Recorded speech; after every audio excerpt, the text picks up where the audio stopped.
Hey everybody, welcome back to the channel. Today I am steaming muscadines to make muscadine juice. Want to do a very short video and let you see what we're doing. Here you see we have about 3 years worth of muscadines that came off of our vines out there. And we are using a vegetable steamer. And what you do is you put your muscadines here in the top. And you can hear the marbles down in there. We have marbles in the bottom down here, and that is water.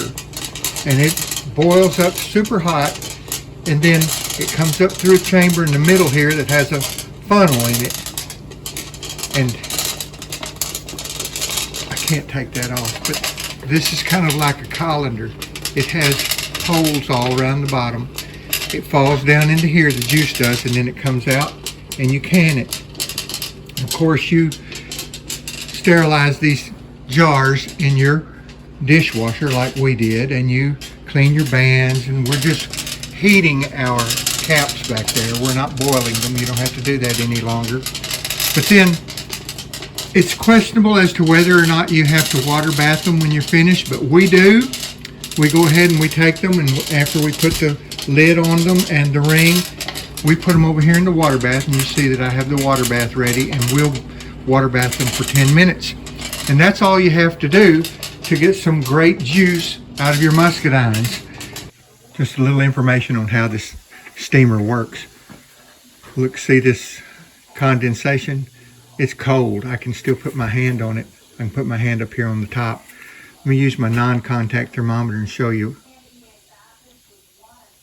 See, it's only 72.5 degrees there.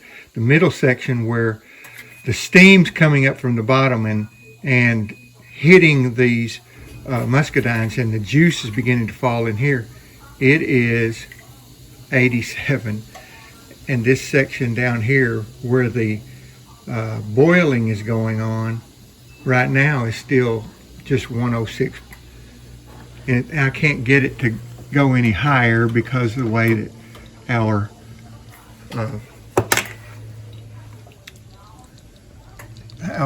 cooktop is. You know, that thing goes off, that element goes off and on by itself, and so it's challenging. But that's why we take this first jar or so that's not very dark colored. See the color of those?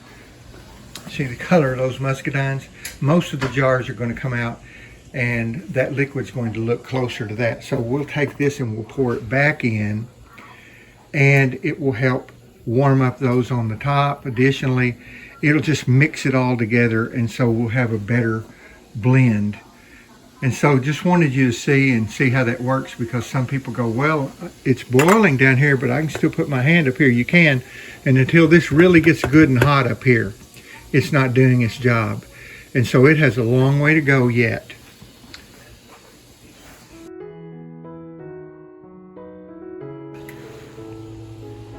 Let's take a temperature reading on this jar.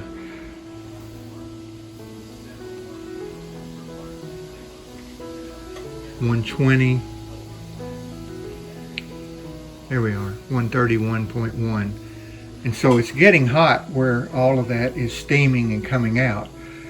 And that is obviously hot enough that we would not have to do a water bath canning, but we do anyway, just to make sure that in case there's some bacteria in the jar, the lid, we just do that for safety.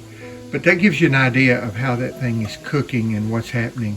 And even though this bottom right now is just showing to be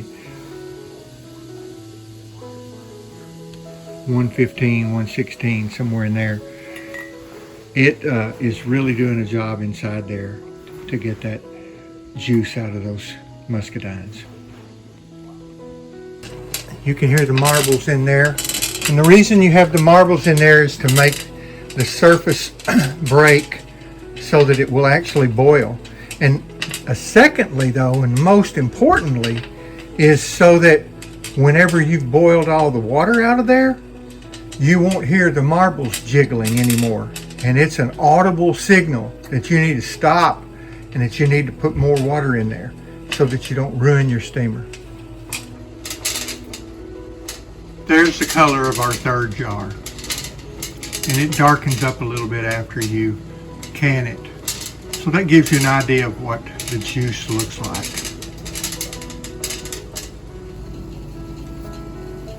And this is what the muscadines look like after all the juice is out of them.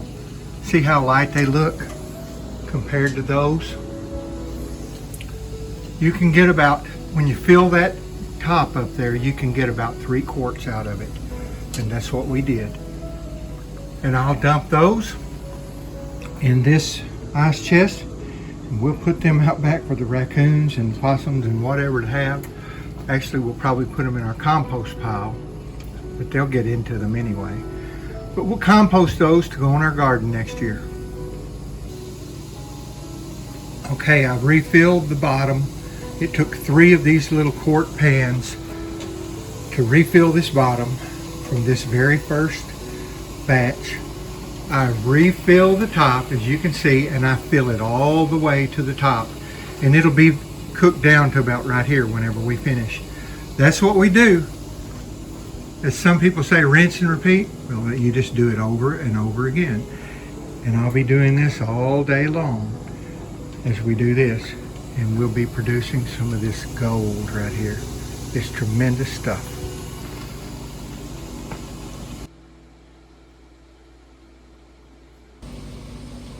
Hey everybody, thanks for checking in on the channel. Please do me a favor, hit the like button so that the YouTube algorithm will push this out to ever more people so that they'll see what's going on here. Thanks a million. God bless you. Have a great day.